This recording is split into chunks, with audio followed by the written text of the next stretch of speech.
Welcome to the Diaspora channel. This week we discuss when Caribbean parents migrate, the impact left on those children left behind.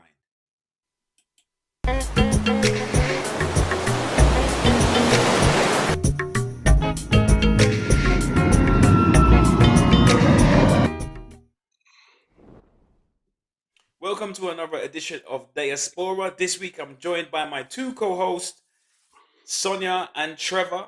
What's up, Sonia? How you doing? Hi, I'm good. All's well my end, and how are you? All is good. I'm looking forward to this one. You know, it's got a lot of memories or connections with this one.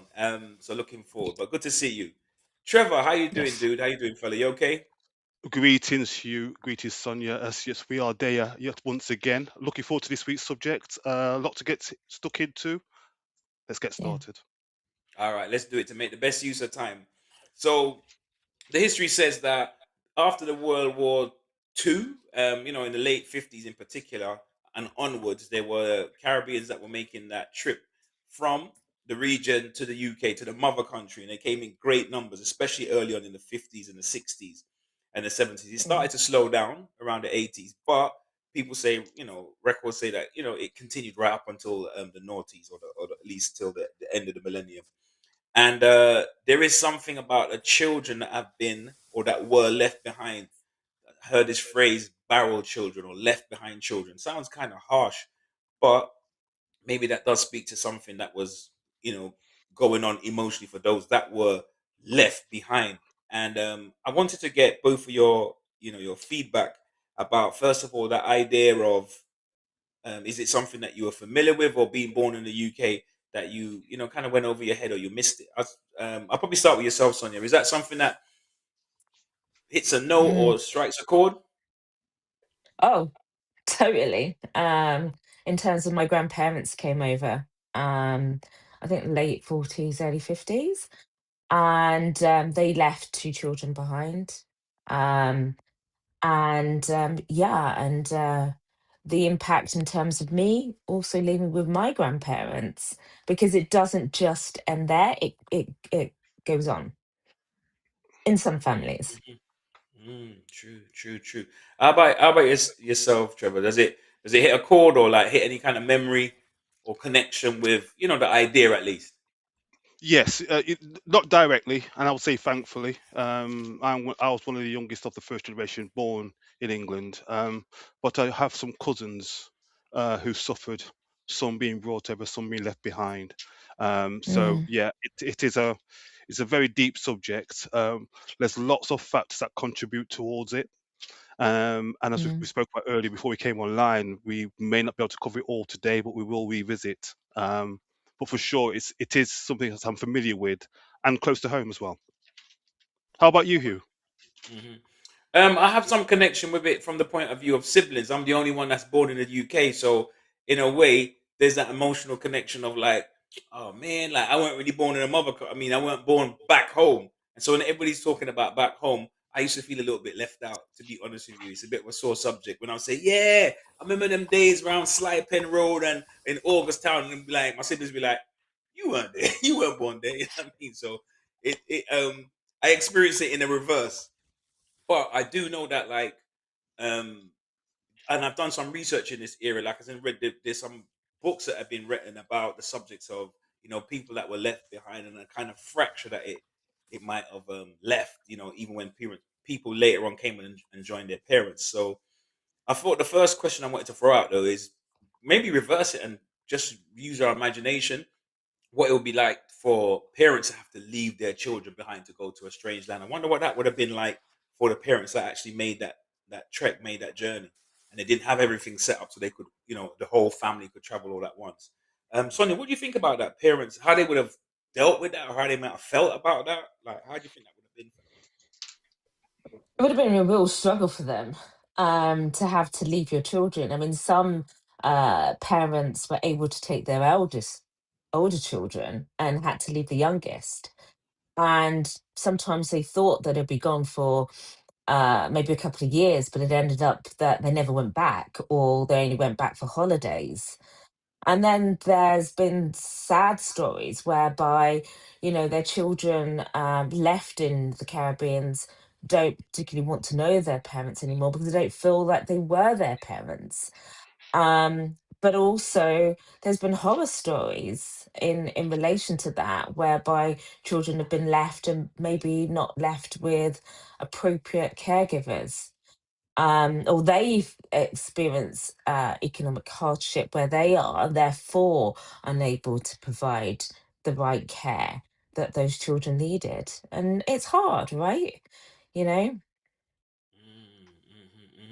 There's the difficulty of going to a new place, but then also the thing about maybe your mind's always at home because your family's there, but also your little one. So that, yeah, I can imagine how that might have been tough. What's your perspective, Trevor? How do you see, like, initially for the parents that would have left, made that Thank you, brave Hugh. move? Thank you.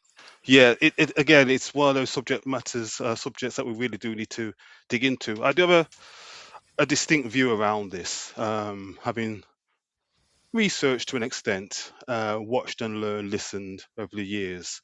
Um, and I always try and look at the root cause behind things. What generated it? Where did this all stem from? And I always look at the abolition of slavery in Jamaica and the emancipation of slavery and the emancipation in Jamaica. Um, and we're going now 100 years after that time, where things are still hard for those living in Jamaica, where they had to make that decision to come across. Yes, it was very much aligned to the war after the war and the rebuild of the so-called motherland. Hmm. Sorry, of the motherland. Um, but ultimately, it was a situation that was thrust upon people and young people rather than something that I'm sure they would have chose to do. Many of the elders I speak to talk about the beauty of where they lived at the time and the friends and family and the culture that they were amongst. But admittedly, it was very Mm, hard. Financially, it was very tough. Parents were struggling to keep their children, so they had to make that mm, sacrifice. And a lot of them came over here very young as well. I know we don't really go mm, into this, but late teens, early 20s was a good bulk of those who came over here. Although I do know mm, others who were late 20s, early 30s, but there was a vast amount who came over who were very young, and were leaving kids behind. Some were coming over. My mm, mother came over here pregnant, so it mm, impacts it. The impact has many different levels, um, but ultimately the consequence of that, which is what we talk about today, is those that were left behind and how the impact on them, especially those who saw other siblings being sent for and coming over to mm, England, and they're still being left Wow. behind. So there's lots of things to really get into. And as you know, one of the things that we struggle with, again, harking back for many, many years, and there's a link, is communication, expression. How do you explain to your child that you're leaving them behind? I can assume and I can imagine, rightly or wrongly, that many wouldn't even want to have that conversation because it's a very difficult conversation to have. And again, mm, talking is an issue that we have in the community, and that's a reason why we really do need to delve into this because it's not really been discussed at a level where not just we discuss it, but the findings and the outcomes are shared widely, and support is given to the wider community so they can understand that it was hard for parents as well. Yes, children were left behind, but there was some significant strains on those, in the majority, young people who were trying to come over here and make a life for themselves, as you mm, mentioned earlier, Hugh, only for a short period of time, and then get back to their children. That was the plan, for many, but ultimately for other reasons, which will come on in later shows, that just wasn't going to, for many, was never going to happen. So they were walking to things where they had planned for the future, but unfortunately, what was set, it was never going to help them really achieve that goal. So it is really a traumatic subject matter, and I'm glad we're talking about it.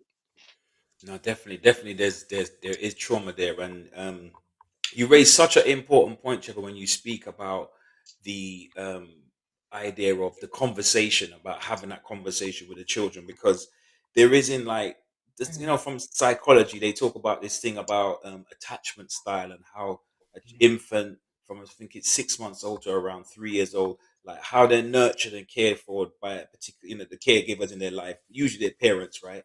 It kind of informs how they grow up, and it affects how they have relationships with others, how they interact with others. And there's different styles of like secure attachment, etc., etc. But there's one that's called avoidant, and I think that culturally, Caribbean people, we do have a lot of avoidance. Certain things we don't talk about, we just don't talk about them things.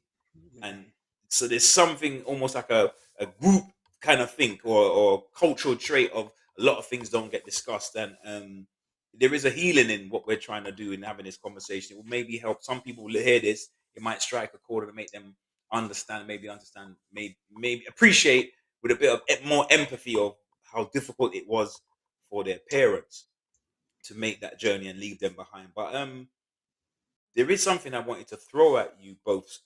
So start with yourself, Sonia.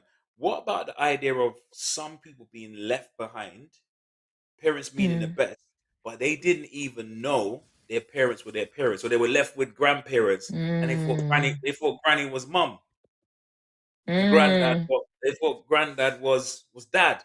So yeah, what have you ever heard of or aware of any of that kind of dynamic, and would you see that being Yeah, making it more I complicated? have.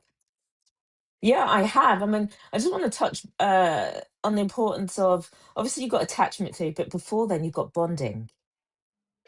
So you've got the bond between, the unborn with the mother that would also hear the father's voice, and that creates that bonding with the father, which is extremely important, and with other family members. And when you've got a situation where the family has been split for social economic reasons, and traveling how many miles away, how many hours away, and you're not hearing that, that would automatically impact on the unborn, from a bonding point of view.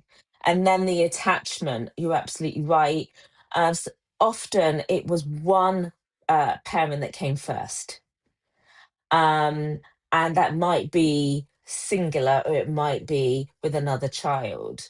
And then sometimes it was followed over by the other parent and maybe another child, or maybe not, in whatever situation. So for me, I think it's about, the impact of not really knowing who's your caregiver is immense if you put it in that context of bonding and attachment.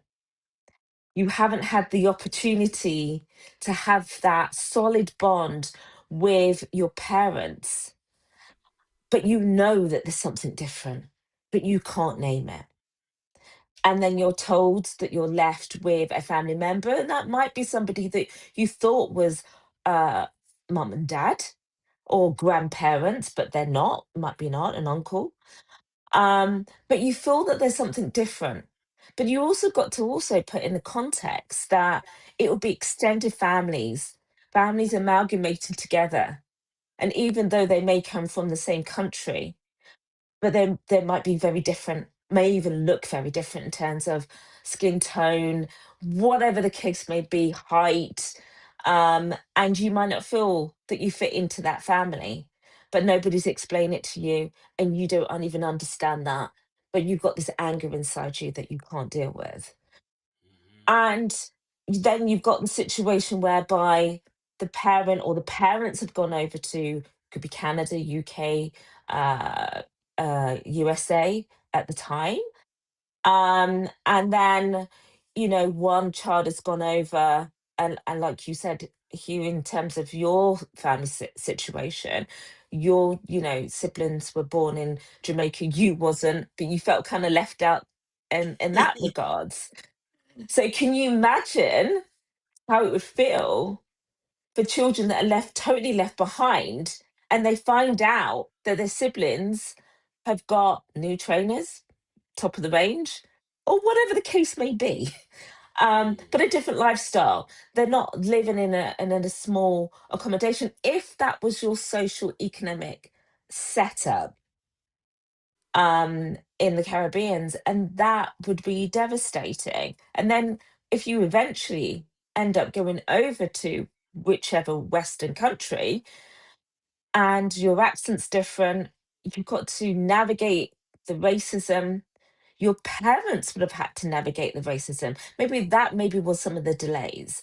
If I think close to home to my family and my friends, it would be the parents with their children, and they would rent out the other rooms to other Black families or extended family members, because it was no Blacks, no dogs, no Irish, no. You see the Lodgers. That pattern. was the era So of lodgers, right? That was the era of lodging, right? right, unregulated.